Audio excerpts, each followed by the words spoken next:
You likely see it all the time, pedestrians crossing the street with their heads down, looking at their phones. Tonight, there is a renewed debate on whether or not a pedestrian cell phone ban would make our city's streets safer.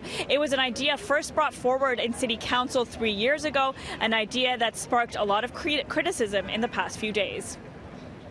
It's completely ridiculous and absolutely backwards and antithetical to road safety, and it's just nothing more than victim blaming. It makes me really angry that politicians engage in that because the facts tell us very clearly otherwise. Every day, Jessica Speaker witnesses brutal driving at intersections near her home.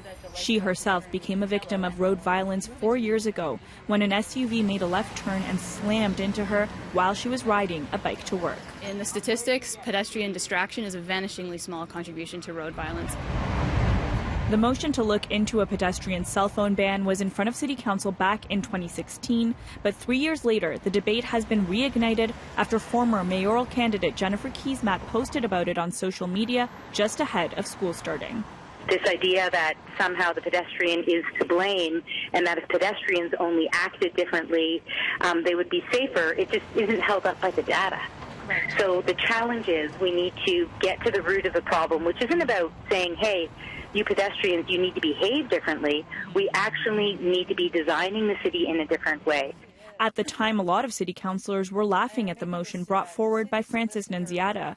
Take note of Councillor Josh Matlow behind her in this video. Still, the motion passed 26 to 15. As you said, a lot of people were laughing about it at the time, and then it But the motion did get passed. The provincial government that dismissed it is obviously no longer in power. Would you consider bringing this motion forward again?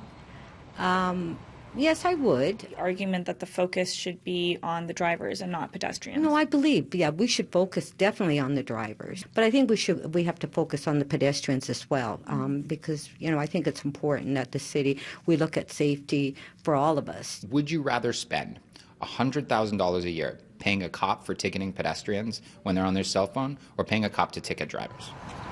Mike Layton was one of the city councillors who voted against the motion at the time.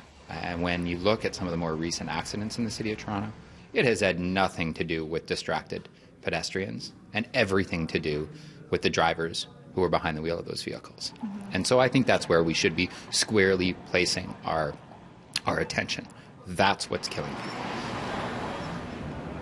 According to Toronto Police, there have been 20 pedestrian deaths in our city so far this year. Last year, the total number for the whole year was 40.